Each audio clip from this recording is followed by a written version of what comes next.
Bienvenidos al episodio número 2 de Misterio Podcast. En este episodio vamos a burlarnos un poco de la tendencia exagerada y excesiva de los resúmenes de las plataformas algorítmicas. Los raps.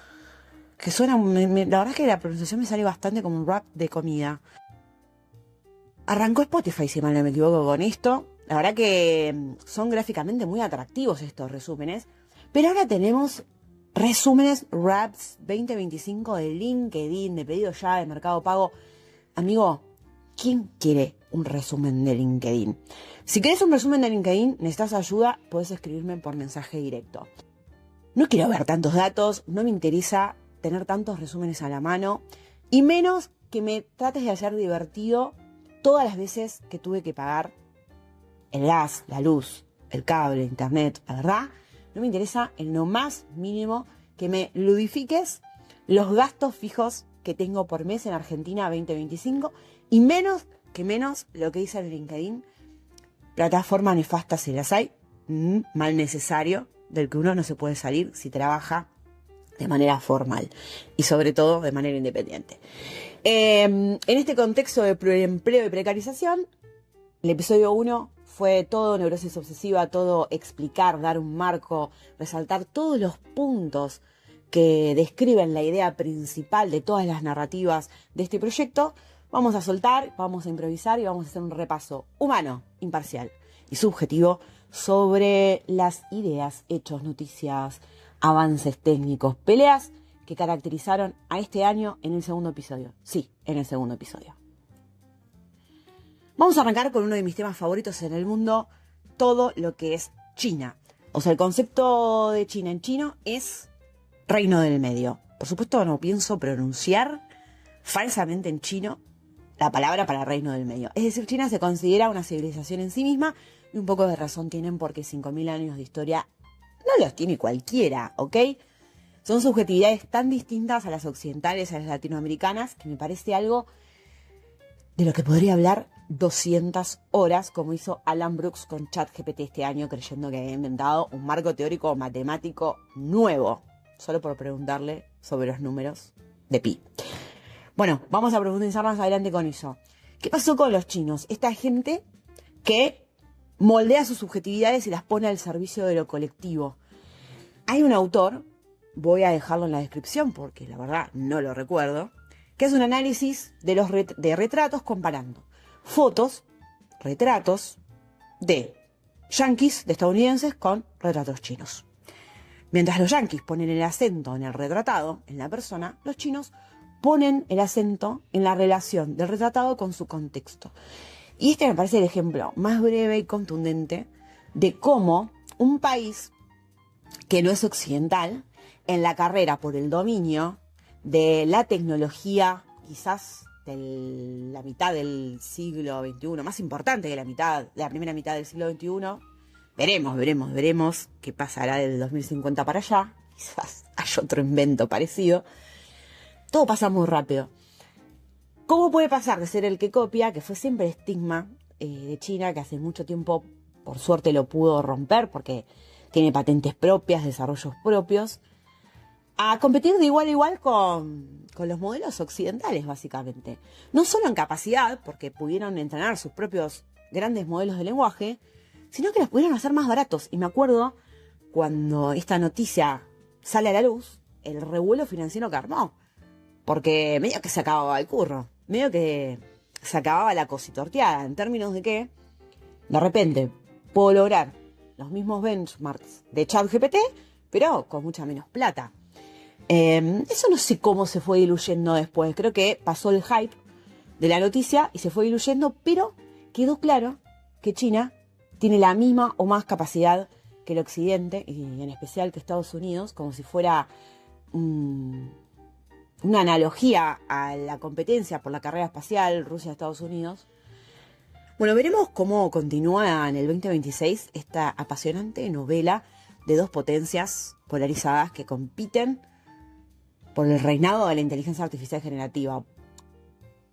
Como dijimos en el primer episodio, desde que arrancó la inteligencia artificial, copiando la neurona biológica y construyendo la neurona artificial en un cálculo matemático que imita la estructura de la neurona humana, ahí está esta tecnología tratando de imitar todo en cuestiones simbólicas, abstractas y técnicas.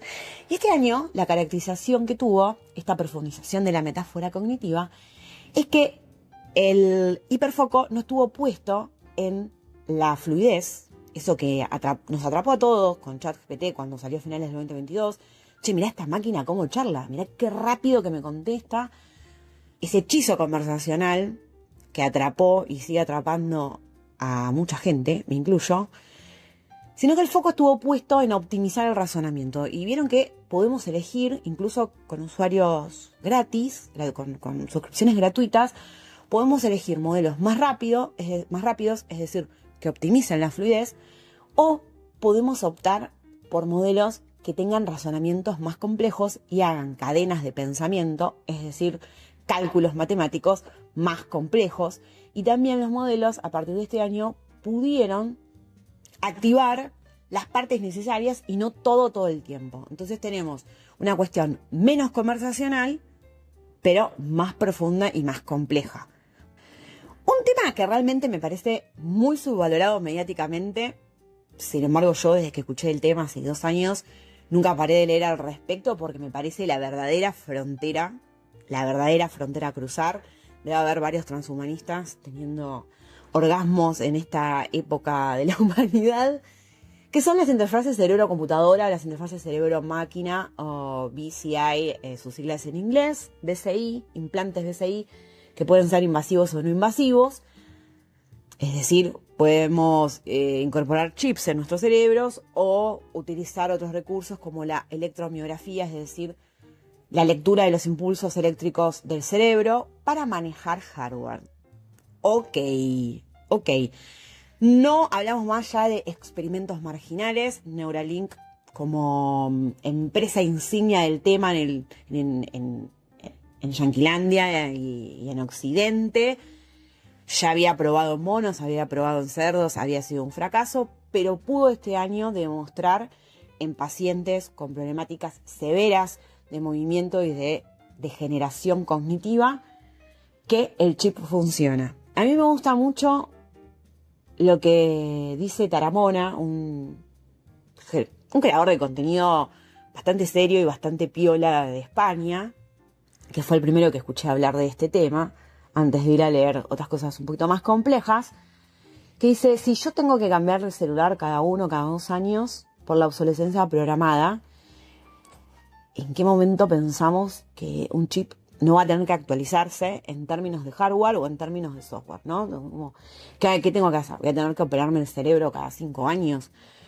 Bueno, en cuestiones médicas o en cuestiones de salud, creo que puede tener una aplicación o una trayectoria mucho más estable. Si una persona está parapléjica y puede prender, apagar, teclear, abrir, cerrar, no son acciones como lineales y simples que a la persona que tiene esa condición de salud le cambia la vida para siempre.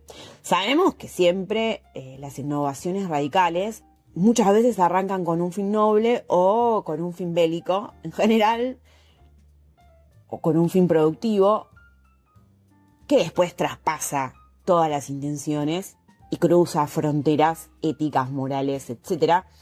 Porque digamos que la única frontera en un mundo hiperconectado, siempre que tengamos internet, siempre que tengamos acceso a dispositivos conectados, toda nuestra información es, por supuesto, sistematizada, recolectada, utilizada y vendida.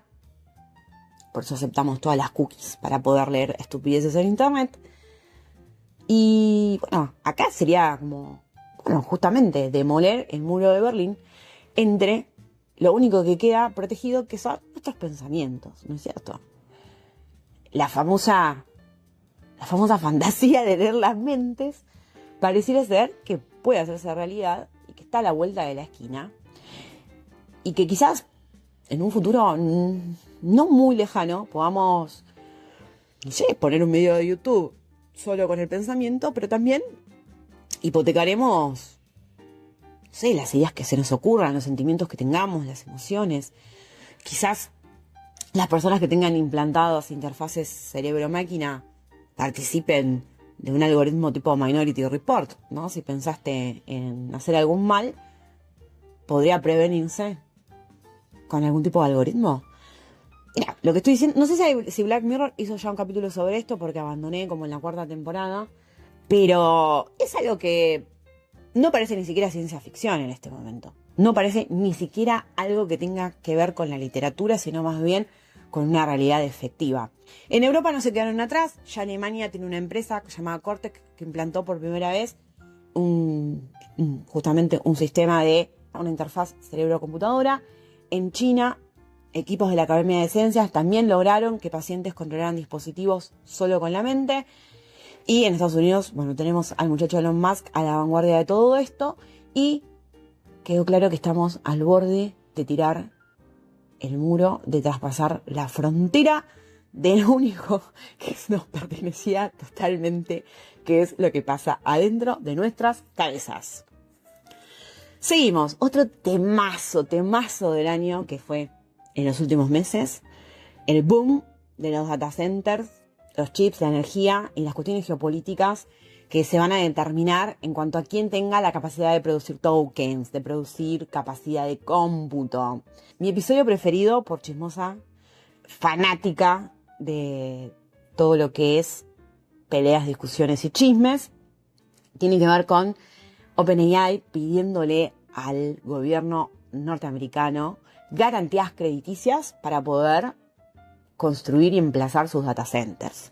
También hubo un anuncio de data center en Argentina, para el cual no tenemos absolutamente ningún tipo de infraestructura, y comenzaron a verse las consecuencias reales de los data centers que ya existen, ¿no? Porque obviamente que ya están acá, por eso podemos usar todo lo que usamos, y no son buenas, no están buenas en todos los casos, y es urgente poder pensar soluciones. En este caso, Elon Musk está proponiendo el tema de la alimentación energética satelital de estos data centers, ¿ok? Hay muchas propuestas ahí, data centers bajo el agua, data centers en el espacio, data centers en el desierto, data centers en lugares frescos. La verdad es que el tema es súper complejo, pero las grandes empresas, los patriarcas de la IA, están decididos a llegar donde haya que llegar para poder garantizar que este ciclo de implantación cultural no se corte, ¿ok? Y van a utilizar todas las cartas que tengan bajo la manga, en los bolsillos, en una caja de seguridad, donde sea, para que eso se haga realidad, ¿no es cierto? Y otra vez tenemos una postura muy clara de parte de Estados Unidos, de parte de Trump, que no se quedó atrás y lanzó la misión Génesis, emulando una política orientada por misiones, donde el Estado pone muchos recursos para poder desarrollar innovaciones radicales y no radicales y poder generar conocimiento que luego seguramente no solo se aplique a el desarrollo de la inteligencia artificial generativa, sino que esto se pueda trasladar al mercado, ¿no es cierto? Lo que nos muestra que estamos ante un verdadero cuello de botella. O sea, 2025 fue el año de demostrar que estamos ante un cuello de botella, que es la cantidad de energía que necesitamos y a dónde, ¿no? ¿A dónde vamos a generar esta energía? No solamente cómo, sino a dónde. Y me olvidé de decir, de mencionar el tema del silicio, el tema de los chips, que ahora, a último momento, por ejemplo, Trump autorizó importar chips desde China, pero cobrando un 25% de arancel. Siempre él tiene un fee bajo la manga, ¿no? Ahí la tiene el señor Trump, tiene ahí, tuki, te saca un impuesto de donde no había. Pero además, que esto pasó en los últimos días, el aumento en los precios de las memorias RAM debido a la alta demanda justamente para las industrias de la inteligencia artificial generativa. Entonces, seguramente en el próximo año, comprarte un celular, comprarte una computadora, si es nuevo, salga muchísimo más caro, porque la demanda está acaparada por la industria de la inteligencia artificial generativa. Así que, si no usas ChatGPT, no importa, igual las consecuencias te van a llegar. Bueno, nosotros desde acá, desde el sur global, desde Latinoamérica, tenemos una iniciativa impulsada por Brasil, con apoyo de Chile, que bueno, ahora cambió de gestión gubernamental, así que allá se verán los muchachos chilenos, LATAM GPT, un transformer, un modelo de lenguaje latinoamericano entrenado con un dataset propio, ¿no es cierto? Que marca una cuestión muy, muy fundamental en términos de IA generativa, que es quién decide qué datos entrenar a los modelos. ¿Con qué datos vamos a entrenar los modelos que generan contenidos sintéticos? Por ahora es una iniciativa que busca, que ensaya una idea de soberanía tecnológica latinoamericana. Todavía está en construcción, tiene su cierta fragilidad y esperamos que llegue a término y que podamos justamente hacer uso de ella y hacerla crecer. Otro dato interesante en términos vernáculos es que este año la Universidad de Itela con Fundar hicieron la primera encuesta nacional de uso de inteligencia artificial generativa de Argentina, brindándonos los primeros datos sobre la adopción de esta tecnología en nuestro país. Los datos son claros, hay una adopción bastante grande de la tecnología de manera informal. Todos desearían saber usarla mejor y tienen sus pruritos con la cuestión ética, por supuesto, lo cual abre una ventana de oportunidad muy interesante, que es la de tomar el toro por las astas y empezar a hacer alfabetización algorítmica, que es lo más importante, porque el prompt engineer nunca existió.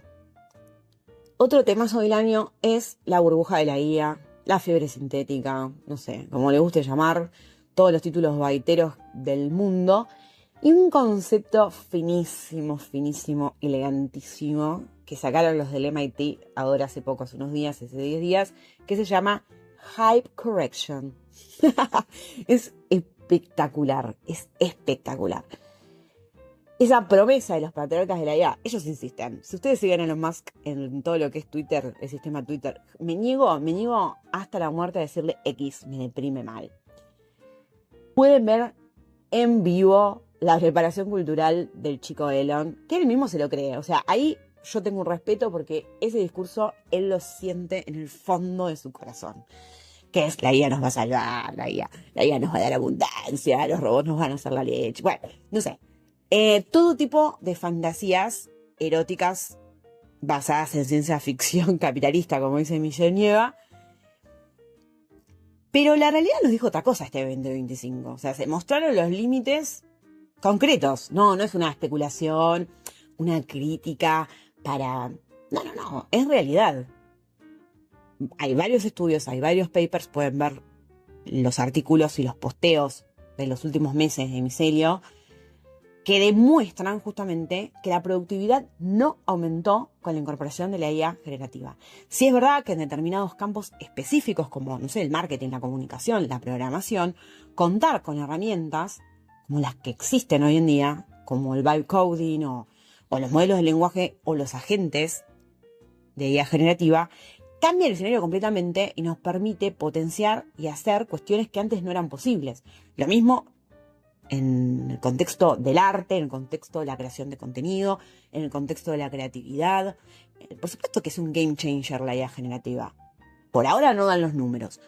Porque hay 5 empresas que se pagan a sí mismas en un círculo. Y por otro lado, los números, los benchmarks no dan. Hay un gran estudio que recopila las tareas que más colaboran, que más enriquecen al PBI de Estados Unidos. Muchas, no solamente muchos roles laborales, sino también la segmentación de tareas en las cuales se prueban todos los grandes modelos de lenguaje comerciales, se les dan tareas de expertos que puedan ser hechas en computadora y ser entregables y no pueden superar en el 90% de los casos a ninguno de los expertos con más de 4 años de experiencia. ¿Quiere decir que no los van a poder superar? No, por ahora no lo superan. En el ámbito de la programación, para mí este año se dio el ejemplo más prístino de cómo se pincha este hype. El grupo Model Evaluation and Threat Research, que probó el uso de inteligencia artificial con programadores experimentados, dieron como resultado que los expertos predecían que los tipos iban a ser un 40% más rápidos. Los propios participantes percibían o sentían que avanzaban un 20% más rápido. Pero el resultado, cuantitativo es que trabajaron un 20% más lento. En una nota de The Atlantic, lo que plantea el autor que revisa este estudio es que esto ya sucedió en otros momentos de la historia, por supuesto, que tienen que ver con un ejemplo muy breve, muy simple y contundente, es cuando se incorpora el correo, que parecía que nos hacía más productivos, se echó a todas las mecanógrafas, a las taquígrafas, a las secretarias que redactaban todo para las oficinas y para sus jefes, me hace acordar a Peggy de Mad Men, y en realidad ahora los tipos que manejaban el mundo, que manejaban las empresas, los negocios, tenían que gastar de su propio tiempo en escribir y contestar todos sus mensajes, o sea, en gestionar su propia burocracia, por lo tanto, no solamente los hizo más lentos, sino que tuvo un impacto financiero. Y estamos justamente en ese momento, porque cuando uno le pide una tarea a un modelo de lenguaje, tiene que después revisar todo el slop, toda la basura que genera en el medio, ¿no?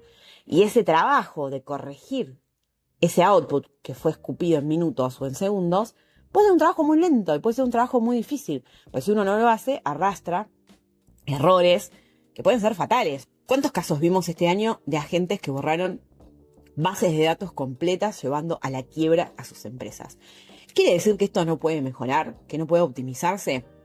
¿Que no vamos a usar agentes ni modelos de lenguaje y el vibe coding ha muerto? No, para nada. Ya son herramientas que están incorporadas al ecosistema, no solamente productivo, sino al ecosistema cognitivo. El problema es cómo. Primero, cómo aumentan mejor su performance y segundo, cómo las incorporamos justamente. Un dato que me pareció increíble de este año, del estudio How People Use ChatGPT, que digo ChatGPT, me imagino que lo estoy diciendo con Y, como suena, ChatGPT, realizado por un equipo de investigadores de Harvard, de Duke y OpenAI, da como resultado que el 76% de las personas no usa ChatGPT con fines laborales. Es espectacular. Solo el 27%, perdón, era 73% del uso no era laboral y solo el 27% del uso está vinculado al trabajo, donde domina, por supuesto, la cuestión lingüística.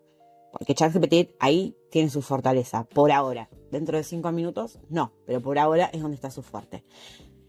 700 para julio, yo creo que ya aumentó.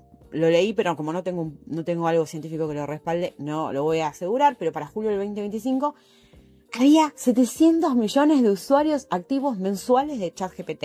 Yo creo que por más de que mucha gente se haya bajado, hay mucha gente que entró y el 10% de la población adulta del planeta usa ChatGPT y el 73% lo usa para boludear.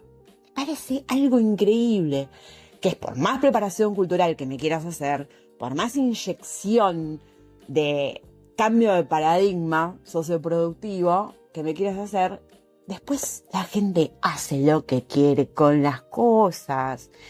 Y en ese mismo estudio lo que dicen es que casi el 80% de todo el intercambio, de todo el tráfico que hay en ChatGPT se concentra en 3 rubros. Guía práctica, es decir, un tutorial.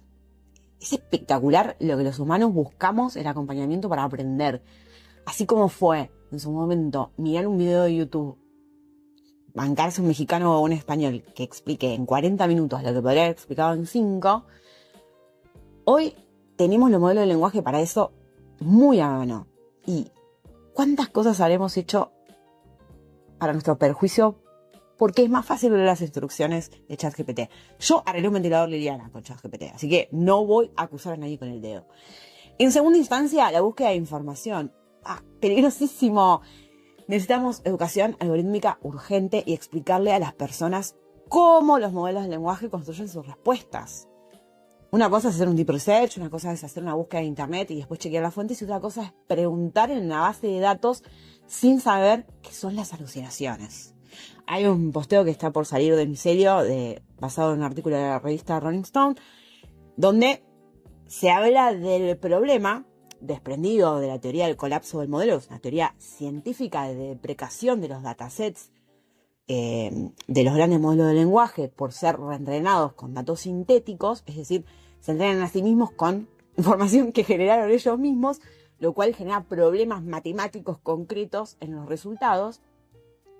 Tenemos el problema de buscar y encontrar bibliografía, datos, autores que no existen. Y lo que se plantea en el artículo es esto: ¿cómo vamos a saber de dónde salió una idea si ya hay científicos citando papers inventados?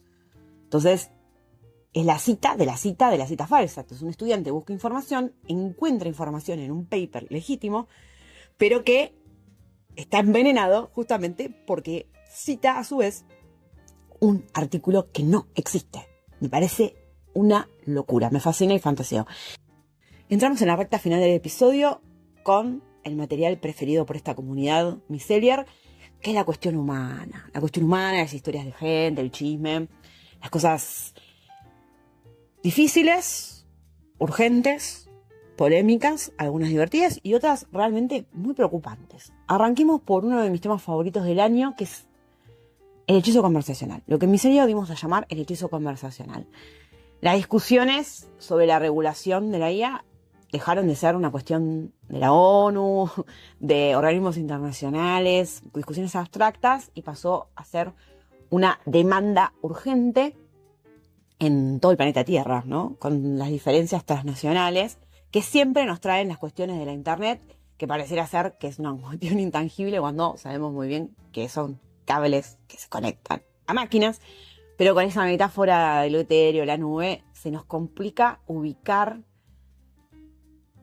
de manera concreta a los responsables.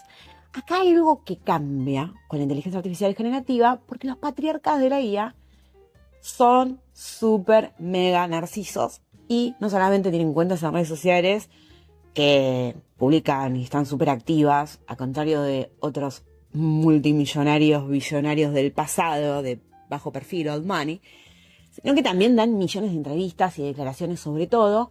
Entonces, por ejemplo, para mí uno de los casos más desgraciados del año es el del joven norteamericano que decidió quitarse la vida, que había mantenido un largo intercambio con ChatGPT y que la familia decidió tomar acciones legales y hablar en los medios, ¿no es cierto? Esto es algo muy, muy rápidamente. A diferencia de otros formatos, como fueron las búsquedas de Google, los resultados de las búsquedas de Google, con la ley del derecho al olvido, por ejemplo, que tomó muchísimo tiempo sentar jurisprudencia al respecto. Tenemos acá en Argentina casos icónicos como Natalia de Neri, del caso Coppola, como Silvina Luna, Luciana Salazar. Yo creo que Pampita también había ganado algún tipo de juicio, y para mí un caso icónico, el de Juan Me Gusta el Arte, el video del niño que es entrevistado en una especie de evento que cuenta que le gusta el arte con un tono muy particular, donde la mamá de Juan en su momento solicitó esa ley, ese derecho al olvido, y tuvo que reportar durante años a Google todos los resultados donde apareciera la cara o el video de su hijo, y lo logró. De hecho, si ustedes buscan Juan Me Gusta el Arte, no van a encontrar el video, por lo menos hasta hace unos meses así era, porque siempre me gusta chequear que eso siga vigente. En estos casos eso tomó muchísimo tiempo, pero en el caso de OpenAI, pensemos, de ChatGPT, no bastaron más que 2 años para que ya haya acciones legales que tengan en cuenta los límites y las red flags o las cuestiones explícitas de seguridad que tienen que ponerse a funcionar para que un módulo de lenguaje no acompañe la asistencia de un suicidio, por ejemplo, ¿no? Está el caso del tipo que consultó de qué puente era mejor tirarse. Muchísimos casos. Este fue un caso icónico porque era un menor de edad, ¿cierto? Eso nos lleva a otro movimiento que para mí es una delicia. Me falta actualizarme. Estos últimos días realmente no estuve buscando el hashtag, que son los loquitos de Free 4O, que reclaman el acceso sin restricciones al modelo 4O, que fue el icónico modelo de ChatGPT que halagaba y alababa todo, del cual salieron todos los casos de novio GPT, de todos los casos de estoy de novia con un bot, acompañamiento psicológico de dudosa procedencia, consejos emocionales incorrectos, etcétera, donde los tipazos, muchos bots, muchos trolls y otros que son humanos de verdad, le piden a Sam Altman, lo amenazan con bajarse, porque ellos, según ellos, dicen que mantienen la base de ingresos por suscripción. Puede ser muy real, porque tiene muchos puntos de contacto con el estudio que decía que el 73% no lo usaba para algo laboral. De hecho, hay otro artículo que nunca pude encontrar los datos. O sea, encontré el artículo publicado en la revista, el artículo original del autor, pero no encuentro los datos en los que se basó, por eso nunca armé un posteo que tiene que ver con que el uso número 1 en el 2025 era el de acompañamiento emocional, ¿no? Como proyecto de vida, reflexión, toma de decisiones, etcétera. Que sabemos que eso ya está incorporado, ¿no? Esto de estoy chateando, estoy peleando con un amigo, con una novia, con mi mamá, y hago que ChatGPT me analice la conversación para que me dé respuestas. Digo, esto es un hecho. Hay tweets virales de este año en Argentina de gente que estaba en el bondi y le preguntaba a ChatGPT qué tengo que contestar y fue descubierto por gente chismosa del transporte público. Bueno, ¿quién se puede negar a leer una pantalla? El tema no sé si es publicar el caso del otro en redes, ¿no? Volviendo al movimiento Free 4O, ellos dicen, esta actitud de la empresa es paternalista, no me pueden decir que está bien para mí, no me pueden decir que yo estoy loco, no me pueden diagnosticar. Yo creo que, más allá de que es obvio que sí, que la empresa puede limitar el uso de su propio producto sin pedirle permiso a sus usuarios, no es una cuestión de diagnóstico, es una cuestión de negocios. ¿Para qué quieren aspectar el negocio estas personas de OpenAI que aparte de este año pasaron a ser una empresa, ¿no? Ahora lo vamos a tocar. Y el otro caso icónico, creo, de este año, que fue un suceso, un artículo del New York Times que había que pagar para leer, es el de Alan Brooks, que estaba viendo un video de YouTube sobre el número pi, se le ocurre preguntarle algo a ChatGPT y habla más de 300 horas, entra en un brote maníaco y cree haber inventado un marco matemático nuevo, con el cual contacta a personas poderosas, famosas, con influencia, para convencerlas de que había encontrado una manera, por ejemplo, de que te baleen y no te lleguen las balas, de tirarse por un balcón y no darse contra el suelo. Bueno, cuestiones muy, muy profundas y delirantes, y el tipo rompe el brote consultando a otro modelo de lenguaje que lo saca del loop, no porque sea más inteligente que ChatGPT, o sea, él estaba con ChatGPT y consulta a Gemini porque empieza a desconfiar. Tampoco es boludo Alan Brooks. Muchos se burlaron de él por su apariencia. Yo no me burlo, ni me burlaré jamás, porque no hay que tirar manteca al techo, no hay que escupir para arriba. Lo que digo es espectacular lo meta del caso, porque el tipo está en un brote maníaco con un modelo de lenguaje y se lo corta otro modelo de lenguaje, no por ser mejor, sino por justamente romper ese loop del hechizo conversacional. Entonces, la conversación sobre la inteligencia artificial este año entró de lleno en la salud mental, el deber de cuidado y el diseño de sistemas que tienen que ser en favor de los seres humanos y no en su contra. Supuestamente, creo que si sos Elon Musk, capaz no pensás lo mismo. Otro tema que tuvo un vuelco grande este año fueron los derechos de autor. Porque avanzaron con todos los juicios de copyright que ya habían empezado el año pasado, con New York Times demandando a OpenAI. Hay demandas para todos, hay demandas para Meta, hay demandas para Claude, que fue el primero en tener que garpar billones en una demanda colectiva por haber entrenado su modelo de lenguaje con libros. Ahora, la cuestión no se resolvió en blanco-negro, porque hay gente que dijo, bueno, esto es un nuevo modelo de negocios, entonces quizás vamos a alquilar el copyright y vamos a cobrar un canon por dejar entrenar a tus modelos con mi obra. ¿Ok?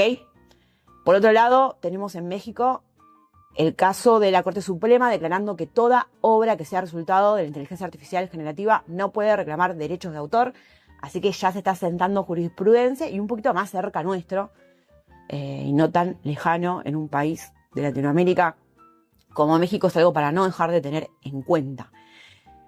Pero bueno, la verdad es que por ahora primero escrapearon todo lo que pudieron y después pidieron perdón, y además, ¿quién te quita lo bailado?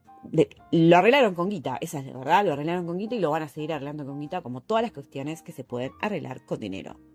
Bueno, uno de mis temas preferidos, más apasionantes del año, es la polémica Sam Altman versus Elon Musk. A Sam lo conocí en profundidad este año, estuve más o menos 2 meses investigando y leyendo, haciendo lo que yo llamo investigueta. A Elon ya lo tenía, pero en el rabillo del ojo hace años leí su biografía. No sé si biografía autorizada o no autorizada. Cuestión que te entiendo muchas cosas leyendo ese libro. No voy a citar nada acá, o citar un par de cosas porque después las dejo, como bien me dijo alguien en los comentarios, que le agradezco de corazón, que puedo citar las cosas en la descripción del episodio. Hace 10 años que escucho podcast y bueno, la verdad, se me pasó.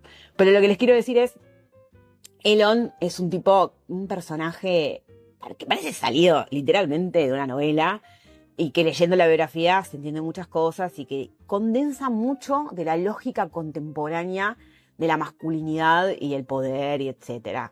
Pero Sam Altman es un tipo raro, es un turbio, un oscuro, acusado por sus amigos, por su familia, por sus coequippers. O sea, es un tipo que lo banca Microsoft nada más. Y aparte, acuérdense que este año OpenAI pasó de non-profit, o sea, de fundación de ONG, a empresa, en un gran porcentaje. Y recuerden que el chico Elon y el chico Sam juntos cofundaron OpenAI como una organización sin fin de lucro, ¿ok? Con otra dos más, que era Jessica Livingston, que era como la aceleradora de startup, la minera, que tenía la cultura startupera de Silicon Valley en las venas, Ilya Sutskever, que era el cerebro técnico, ¿no? Y después terminaron todos peleados y el eje y la discordia es Sam Altman. Un muchacho realmente que estudió solo 2 años en la universidad, familia profesional, clase media, ya a los 20, antes de los 30 era multimillonario, trabajaba en una aceleradora de startups, bueno, que tenía booking rate, o sea, grosso, y después pasan a esto de querer ser los patriarcas de la IA para mejorar la humanidad, para encontrar la cura de las enfermedades, para alargar la vida. Acuérdense que todos los grandes multimillonarios tienen empresas de biotecnología para cancelar la muerte. El libro de Saramago, Las intermitencias de la muerte, se quedó corto. Todos quieren las soluciones a la existencia humana, o sea, quieren suspender, digamos, lo que nos caracteriza al ser humano. Y el chico Sam Altman tiene toda una historia atrás de abuso de poder, de psicopatía, bueno, etcétera, etcétera, etcétera, pero con un perfil medio progre. Porque él está casado con un muchacho ingeniero, tienen un hijo, como les contaba en el episodio anterior, que dice que no sabría cómo hubiera podido crear un bebé sin ChatGPT. Bueno, mi amor, como todos. O sea, son gente que realmente no para. Y este año se pelearon sin parar. Musk le tira palos todo el tiempo. Sobre todo noviembre, diciembre fue un momento vedettes, Mar del Plata. Fue como vintage, me encantó, me hizo acordar a mi época de niñez adolescente, donde se veía religiosamente a Intrusos a las 14 horas en Canal América TV, porque la verdad no hay diferencia entre estos muchachos, Andrea Rincón y Mónica Ferro, en la icónica pelea. No voy a dejar el link de YouTube en la descripción, búsquenlo. Esta es parte de la bibliografía obligatoria de la Argentina, si no lo vieron lo tienen que mirar. Se han dicho de todo. Elon Musk está en juicio con Sam Altman, con OpenAI, por justamente haberse salido del esquema de sin fines de lucro, de organización sin fines de lucro. Y en el fondo es una pelea por ver quién la tiene más grande. Basta, ¿no? Una pelea por quién define el rumbo, quién controla la infraestructura y quién escribe el relato. Por ahora Sam logró una instalación, una preparación cultural nunca antes vista, donde la gente dice, ¿cuál ChatGPT es? O sea, instaló el mantecol de los Transformers, ¿no? O sea, no se le puede decir otra más. ChatGPT, un chat de inteligencia artificial generativa, es un ChatGPT. Pero Elon tiene todo. Elon tiene la plataforma mediática, tiene la inteligencia artificial generativa y también tiene ahora Grokipedia. O sea, es dueño de muchos algoritmos muy importantes. Grok funciona muy bien, lamento decírselos, muy a mi pesar. Funciona bárbaro. No es para buscar información, pero funciona bárbaro. Y es una pelea espectacular. ¿Cuál es mi deseo? Que se anulen entre ellos. O sea, que se maten. No digo que se maten, que se batan a duelo, pero digo que se autodestruyan entre ellos. ¿Cuál será el verdadero resultado? No tengo la más mínima idea, porque ya les digo que es gente loca. Gente loca en el peso sentido de la palabra, porque la locura no es algo malo en sí mismo.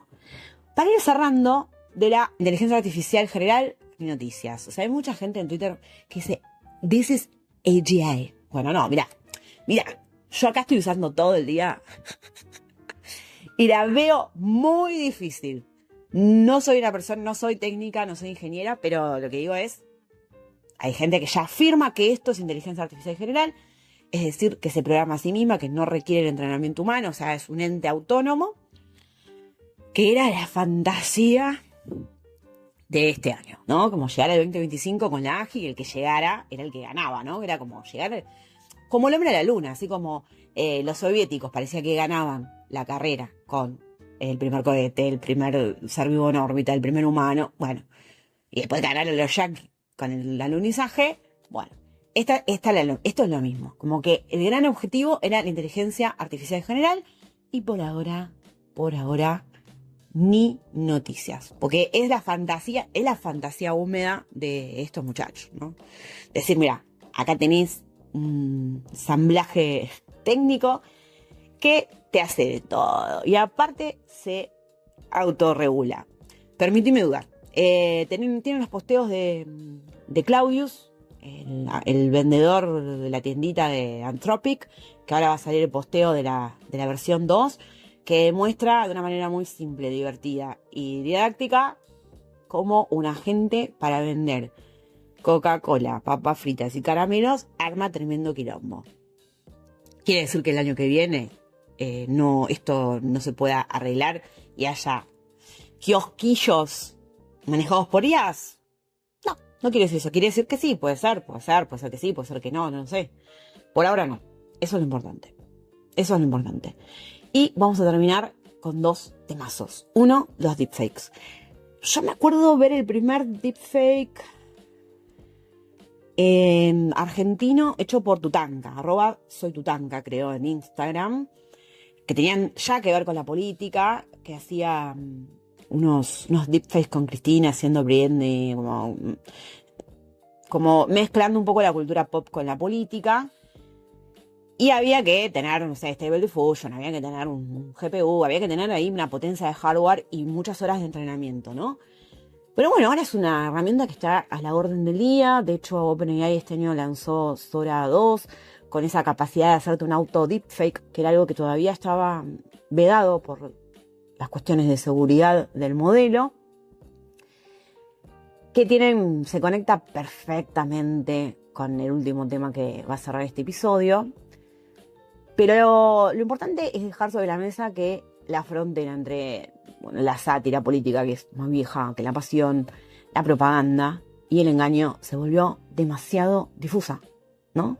Y hay cientos de chistes circulando en internet de cómo nosotros, los millennials, también nos confundimos y podemos caer todo el tiempo en esto es un video de IA, porque cada vez es más convincente. Y cuando no se trata de un video de Brainrot o de AI Slap, la palabra del 2025, cuando es un absurdo, bueno, es mucho más difícil distinguir. Y cuando eso se mezcla con la política, no es solamente que se rompe el contrato de verdad, se rompe el contrato del verosímil, que para mí ya está roto, eso es una opinión personal, sino que te hace entrar en la rueda. No te puedes quedar afuera, porque si tu contrincante lo hace, lo tenés que hacer vos también, porque no hay manera de contrarrestar el efecto. Una vez que un muy buen deepfake sale y es creíble, y es verosímil, es plausible, que es a lo que se dedica la IA, a generar outputs plausibles, ahí es donde cambian todas las reglas del juego, de qué se comunica, cómo se comunica y cuáles son tus armas para ganar poder, para ganar espacio público, para ganar visibilidad. Y el tema es que es barato y es masivo. Y eso nos lleva al último tema de este segundo episodio, un episodio especial de repaso por los grandes acontecimientos según Esto es Miserio del 2025, que es el slop. O sea, la basura, básicamente la basura de inteligencia artificial generativa, que ya había irrumpido con el brain rot italiano y todas las tendencias de TikTok, que después inundan los shorts de YouTube y que hacen que todos los niños tengan y quieran una torta de cumpleaños de tralalero tralalá. Que la verdad eso, sinceramente, permítanme decirles, ustedes no fueron niños, no se inventaron su propio brain rot, no decían estupideces, no les gustaban idioteces cuando eran chicos. No me parece eso tan preocupante. Me he criado con la tele de los 90, en muchos momentos sin cable, El problema es que no haya contraste, el problema es que solamente veas eso, el problema es que no tengas acceso a otras cosas. Digo, no es que si vos no lees la mejor literatura infantil, pues entonces serás un adulto idiota. No funcionan así las cosas. El problema es que el SLOP, que es un término más amplio, a mí me gusta más que el brain rot, porque quiere decir, abarca no solamente una cuestión de entretenimiento, sino también se mete en lo laboral, aunque ahora está usado más que nada para los contenidos basura y vacíos y superficiales. Es toda la cosa de más que genera, ¿no? Toda la cosa de más que genera la IA generativa, barato y rápido. Y eso es una gran masa de ruido infinita, ¿no? Es como un agujero negro de caca, de contenido caca, que siempre existió. Para mí el problema es el volumen, como hablamos en el primer episodio, que esa neurosis obsesiva sirva para algo, que caracteriza a la contemporaneidad, que es la velocidad y la masividad, ¿no? Entonces, fue elegida como palabra del año para nombrar esta avalancha. Me gusta, me encanta ese término de avalancha digital, que chupa, o sea, que gasta espacio y atención, pero no aporta valor. Esa combinación existió siempre. No sé cómo se manejaría en la Edad Media el SLOP, ¿no? Pero digo, siempre existen las pelotudeces. El problema es la cantidad del acceso, ¿no es cierto? Y lo que genera el consumo sin corte, sin intervalo, de ese SLOP constante, que vos podés creer que estás a salvo, porque no estás viendo los videos de las minitas que se acuestan en camas de pepinos, en camas de globo, en camas de slime, a Stephen Hawking rodando con la silla de ruedas, encestando una pelota de básquet. No estás viendo una manzana que se come un pochoclo, un perro que le come la cara al dueño, una inundación que es falsa. ¿Vos crees que estás exento de eso porque no estás viendo la capa más en HD y más prístina de SLOP? Pero en realidad el SLOP está ahí todo el tiempo, aunque sea enmascarado, aunque sea con un velo, pues estás viendo boludeces las 24 horas que están generadas con inteligencia artificial generativa, y quizás no son tan absurdas, quizás no son, digamos, tan berretas, pero están ahí, las estamos consumiendo todos. Y eso genera el fenómeno brain rot, ¿no? El fenómeno brain rot en términos cognitivos, como tener el cerebro roto, porque consumís constantemente cosas cortas y de alto impacto. Por eso, en Miserio, más que censurar, elegimos hacer producciones que van en contra. Todos los posteos son largos, hay artículos de 2000 palabras, este episodio va a durar como 45 minutos. Ya está lleno de cosas cortas, está lleno de SLOP por todos lados, de videos de 5 segundos, 30 segundos, 15 segundos, con cosas que te generan picos de dopamina y todo, y todas las cuestiones de neurociencia que están tan de moda ahora. Yo creo que, personalmente, tengo la convicción de que eso se compensa haciendo lo contrario, en vez de señalando con el dedo, y claramente ofreciéndole a las niñeces, a los niños, a las niñas y a las juventudes otros repertorios. Eso fue siempre necesario en todas las etapas de la humanidad. Es una cuestión muy contemporánea la de creer que estamos en un momento apocalíptico. Bueno, la humanidad se enfrentó cientos de veces a problemas mucho más graves, no sé, como por ejemplo las bombas atómicas, ¿no? La guerra nuclear, pestes, pandemias, la colonización de América para los que vivían en América. No sé, hubo momentos heavy en la historia de la humanidad. Quizás este sea el más raro porque es el más pelotudo, quizás, ¿no? Porque está lleno de estas cosas que nos hacen más boludos. Todos necesitamos ser un poco más boludos y boludas. Necesitamos entretenernos, necesitamos poner la cabeza en otro lado. El problema es que no haya otros repertorios posibles. El problema es que los chicos y las chicas lo único que tengan para hacer sea mirar pantallas. Y nosotros nos criamos con pantallas. Nosotros nos criamos viendo la tele, jugando a los Sims, jugando al Age of Empires, yendo al ciber. Entonces, ojo, el problema es que no haya otra cosa para hacer que eso. Que no haya adultos disponibles, que no haya espacios para estar entre pares, espacios para poner en juego otras cosas, ¿no? El cuerpo, los límites, el intercambio cara a cara. No es igual hablar por un chato en un juego en red discutir o jugar o divertirse con otros en el mismo espacio. Así que es un gran desafío que tenemos en el presente para quizás torcer el destino de la era más boluda de la humanidad. Y así damos por terminado este segundo episodio, que ya es un especial en sí mismo, y además damos oficialmente inauguración a Misterio de Verano, que durará todo este mes de enero, con algunos cambios en la programación, porque es verano y hace mucho calor. Les mando un abrazo.